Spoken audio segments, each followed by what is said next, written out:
The wind howled through the twisting pines of dusk willow forest, rustling the silver leaves like a whisper trying to be heard. A lonely tower stood there, so crooked it looked like it had grown from the earth rather than being built by hands. Its windows blinked with dim greenish light, flickering like tired eyes that refused to close. High above, the moon hid behind a quilt of clouds, and the night air was thick with the scent of old magic. Inside the tower, a single candle burned, though it was far past midnight. Its flame danced wildly, casting strange shadows on the stone walls where crooked bookshelves leaned like sleepy giants. Bottles shimmered with glowing liquids, maps fluttered without wind, and a feather quill scribbled something on its own, the ink dark as midnight itself. A man in a tattered robe, tall and thin as a walking stick, paced around the tower's upper room. His name was Aldrin, and he was the most powerful sorcerer in all the northern lands. But his eyes were rimmed with red, and his hands shook with weariness. He hadn't slept in over 30 years. Every time Aldrin sat down to rest, his head would droop, and dreams would crawl toward him like long shadows. But he always jolted awake before they could touch him. He feared them, feared what waited behind his eyes when they closed. So, he drank bitter potions to stay awake, spoke to mirrors that whispered nonsense, and scribbled spells he never used. Yet still, his eyelids grew heavier with each night that passed, and his candle shorter. Far below the tower, the forest shifted. Something ancient stirred in the roots and stones. The wind carried the faintest sound, a lullaby, too soft to follow, yet full of secrets meant only for dreamers. Long ago, Aldrin had been a bright and joyful boy who danced through dreams like a bird through clouds. But one night, when he was no older than 12, he dreamed of a deep lake with golden lilies floating on its surface. When he leaned closer, a dark hand rose from the water and pulled him under. He awoke screaming, his heart pounding like thunder in a storm. From that night on, every time he closed his eyes, the same dream returned more vivid, more chilling. The lake grew colder, the hand stronger. Soon, sleep became a doorway he dared not pass through. He believed that something had marked him, something that waited in the world of dreams, and so he vowed never to sleep again. As the years passed, Aldrin became a master of magic, not because he wished to conquer kingdoms or rule with power, but because he hoped one day to create a spell strong enough to erase dreams altogether. He searched ancient scrolls, bartered with cloud spirits, and once climbed into the sky to ask the moon for help, but nothing worked. The dreams always waited. His tower filled with time and silence. He grew older but thinner, his hair turning white like frost. And still, the fear of sleep gnawed at him, quiet and cruel. One evening, as the sun melted behind the trees, a bird, unlike any other, landed on his windowsill. Its feathers shimmered like oil on water, and its eyes were the color of midnight snow. The bird did not speak, but it dropped a single silver feather onto Aldrin's windowsill before flying off into the dusk. Curious, Aldrin picked up the feather. The moment his fingers touched it, the tower went still. Not even the quill moved. A soft hum filled the room, low and sweet, like a song sung by the stars. Then he saw something not in front of him, but inside his mind, a path made of moonlight winding through a forest that was both familiar and strange. A whisper followed, "Seek the Dreamweaver." The vision vanished, and Aldrin was left holding the feather, which no longer shimmered. He placed it carefully in his spellbook and sat down, more shaken than he liked to admit. For the first time in years, he felt something other than fear, curiosity. That night, he didn't drink his potion of wakefulness. Instead, he opened a long-forgotten trunk and pulled out his traveler's cloak. Its fabric still smelled of distant places. With trembling hands, he gathered his staff and the feather, then stepped out into the night. The forest was quieter than usual, as if it too held its breath. He walked for hours, following nothing but the faint feeling in his chest. The silver feather pulsed warmly against his palm whenever he turned the right way, guiding him like a hidden compass. Beneath tall trees and over mossy stones, he went deeper into dusk willow than he had ever dared. Finally, he came upon a clearing lit by fireflies. At its center stood a stone archway covered in ivy. Beneath it, there shimmered a pool of water, Not a lake, but a small spring, glowing faintly with golden light. Aldrin's feet stopped. The air here was thick with hush and wonder. As he approached, he saw a figure standing by the water. She was draped in robes made of starlight and shadows, and her hair flowed like water in slow motion. Her face was gentle and old, yet young at once. Aldrin knew at once this was the Dreamweaver. She raised her hand, not in warning, but in welcome. Without a word, she gestured to the spring. Aldrin hesitated. Fear prickled his spine like cold rain. He knew this was no ordinary water. This was dream water. He wanted to run, to flee back to his tower and hide behind candles and spells. But something stronger than fear held him still. He took a step closer. The Dreamweaver reached out and placed her hand over his heart. A warmth spread through him, and for the first time in 30 years, the hand from the lake did not rise in his mind. Instead, he saw memories of laughter with his little sister before she grew ill, of the fireflies he used to catch in jars, of his mother singing while spinning wool. He saw all the dreams he had locked away. And then, the Dreamweaver spoke, not aloud, but inside his chest. Her voice was the sound of wind through leaves. She told him the truth. Long ago, a sorcerer had tampered with the world of dreams, trying to control what could not be held. He had cracked open a gate that separated waking from sleeping, and through it, something cold had crept in a fear that fed on dreams. It had no shape, only a shadow, and it grew stronger the more people forgot the wonder of dreaming. That shadow had found Aldrin when he was a boy, slipping into his dream of the lake, marking him not to punish, but because he was a key, a doorway. The shadow needed a soul strong enough to hold it. But now, the Dreamweaver said, Aldrin could choose. He could open himself again not to the fear, but to the dream. Not to darkness, but to memory and light. Tears welled in Aldrin's eyes. He had forgotten how heavy his heart had become. The silver feather pulsed once more in his hand. Slowly, he stepped into the spring. The water was warm and clear. It lapped at his ankles, then his knees, and finally over his chest as he sank gently into its embrace. He didn't fall, he floated, and as he did, he let go of fear, of running, of the years spent in candlelight. He closed his eyes. This time, the lake was calm. The lilies were golden still, but they no longer hid a hand. Instead, the water opened into stars, and Aldrin drifted among them like a child held in a lullaby. He was dreaming.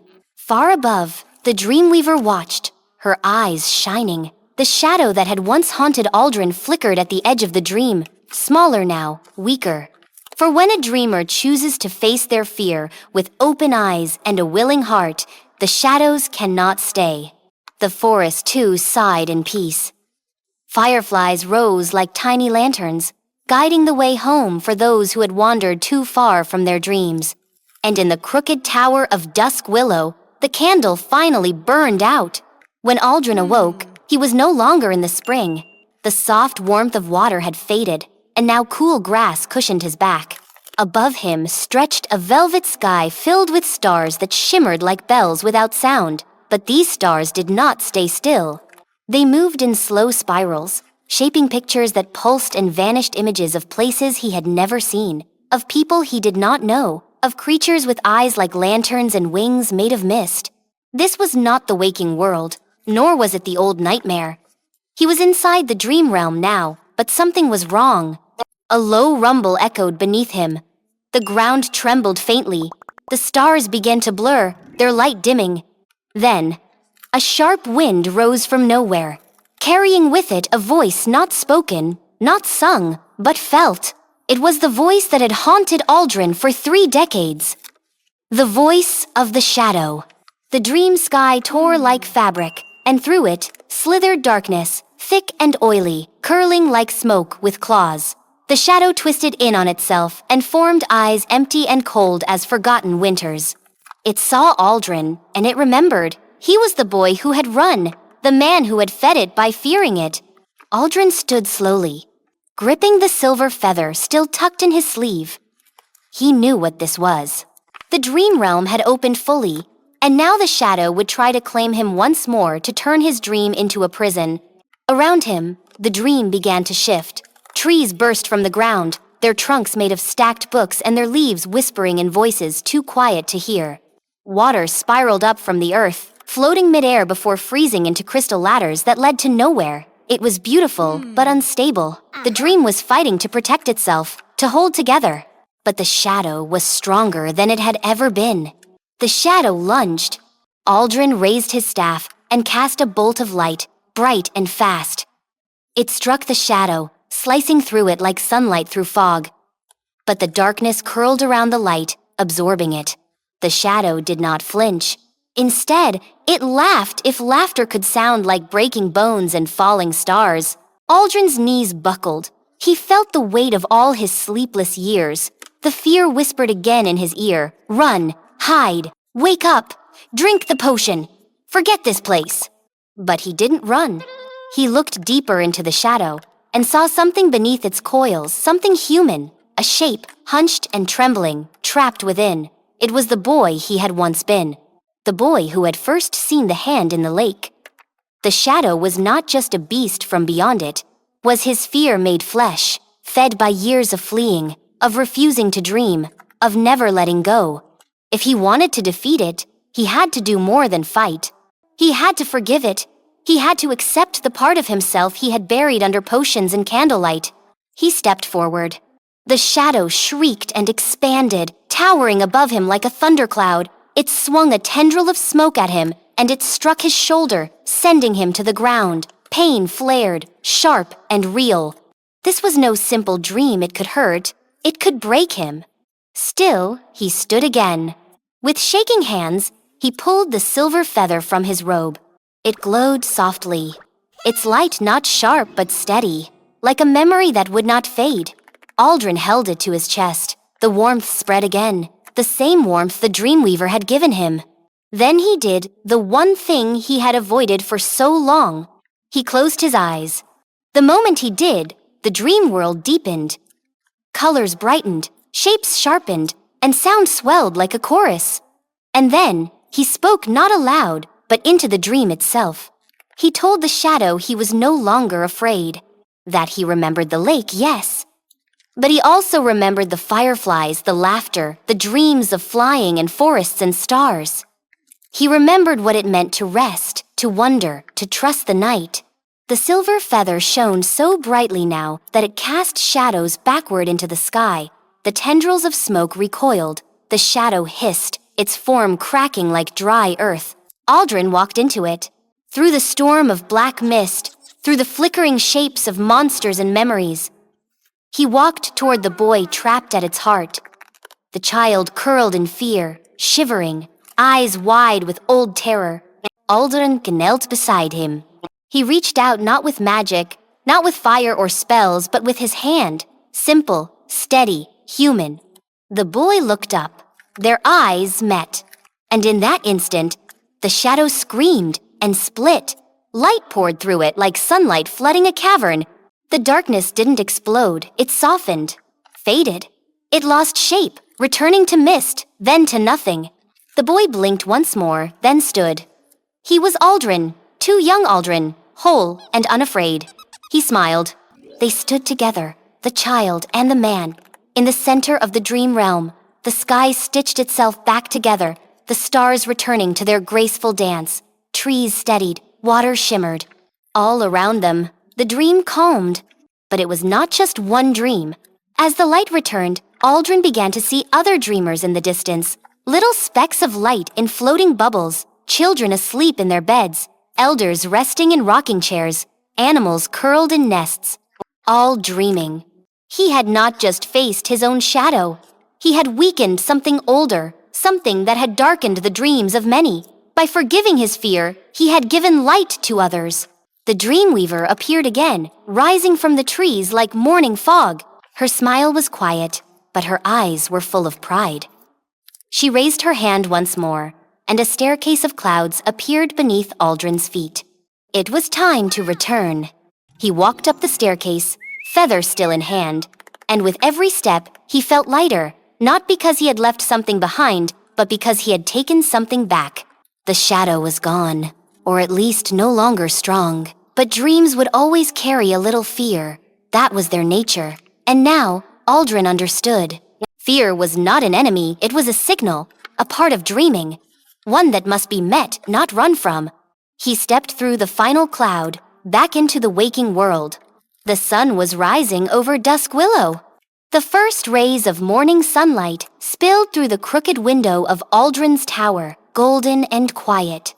Dew clung to the stone ledge like tiny diamonds, and the pines outside swayed gently in the breeze. Birds had returned, chirping softly as if they, too, sensed a change. Inside, the candle had burned down to nothing but a puddle of wax. The ink bottle was dry, the quill asleep at last. The room, once filled with restless energy and clattering motion, now held a peaceful stillness. Books rested closed, scrolls lay quietly rolled, and for the first time in many, many years, Aldrin slept.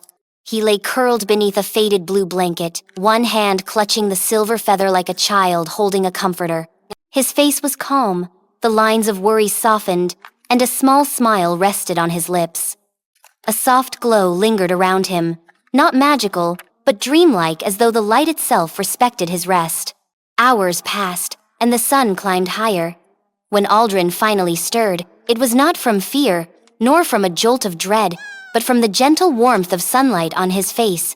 He blinked, slowly, then sat up. His body ached from the journey, and his legs felt like twigs. But there was something new inside him, something bright and steady. He had slept, and he had dreamed. He rose and looked around his tower, taking in everything with fresh eyes. The mess of years no longer looked like a fortress, but a shell ready to be shed. Bottles he once clung to now seemed like toys of a long-forgotten game. His staff stood in the corner, but he no longer felt the urge to grip it tightly. With quiet hands, Aldrin lit a fire in the hearth and brewed tea, not a potion, not a spell, just tea, warm and real. He sipped it slowly, letting the steam curl around his nose. It tasted like morning. Later that day, he stepped outside. The forest greeted him with rustling leaves and curious light. He had lived in Dusk Willow for so long, yet had never truly seen it. Now, he noticed the way sunlight dappled the mossy stones, how squirrels chased each other through the underbrush, and how butterflies floated like living petals. There was magic here, yes, but not the kind that lived in spells or charms. It was the quiet magic of life, simply unfolding. As he wandered, he came upon a young fox trapped in a bramble bush. Its paw was tangled in thorns, and it trembled with fright. Once, Aldrin might have waved a wand and vanished the bush without a thought. But now, he knelt slowly, speaking not with words but with calm presence. He carefully pushed the thorns aside, murmuring comfort through his hands, and freed the fox. It didn't run right away. It looked up at him, nose twitching, then gave a soft blink before padding off into the trees. Aldrin smiled. Something inside him had shifted, no longer a man hiding from sleep, but one who had embraced it, understood it, and returned changed. That night, as stars lit the sky once more, he sat at his desk with fresh parchment and wrote not spells or defenses, but a letter. Not to anyone in particular, just a message to the world. He wrote of dreams not as scary places, but as gardens that grew when tended with care. He wrote that fear could visit, yes, but that it was not meant to rule. He wrote of the dreamweaver and the shadow, and of the boy who had once trembled, and the man who had found peace. He folded the letter and tied it to the silver feather. Then he stepped out onto the balcony and held the feather high. A breeze lifted it from his fingers. It rose into the air, catching the wind like a leaf on a journey. Aldrin watched as it disappeared into the night, knowing that someone, somewhere, would find it when they needed it most. The days that followed were different. He no longer feared sunset. Instead, he welcomed night as a friend. He slept deeply and dreamed richly of floating islands, of castles made of sand and starlight, of creatures that whispered secrets in languages made of laughter. He began to record these dreams in a journal, drawing little sketches beside each story. Word of the old sorcerer who once feared sleep began to change. The villagers who had once whispered about the strange man in the tower started telling a different tale. They spoke of how he now walked among them, helping mend broken tools with quiet spells, lighting lanterns on foggy nights, and teaching children how to collect dream dust with their imaginations. Some nights, he would sit by the riverbank with the little ones, telling stories by firelight, tales of far-off stars and dream realms, and the magic of facing what frightens you. Children loved him most. They weren't afraid to ask him questions. Is it true you never slept for 100 years? Did you really meet a spirit made of clouds? What does a dream taste like? He would smile and answer every question with a twinkle in his eye. Sometimes his stories were serious, sometimes silly, but always full of heart. And always, he ended each one with the same reminder that dreaming is a gift, and every fear, once understood, can become a doorway. And so, the crooked tower of Dusk Willow no longer stood lonely. Its windows glowed warmly at night, not with restless candlelight, but with the soft pulse of dreams. Birds built nests in its eaves, vines bloomed along its stones, and laughter often echoed from its halls. One evening, as Aldrin sat beside his window, watching the stars appear, he felt a presence beside him. A soft hand resting over his heart. Not physical, not seen, but deeply felt. The Dreamweaver! Just for a moment. He closed his eyes and smiled. The world was full of dreams yet to be dreamed, and now he no longer feared any of them.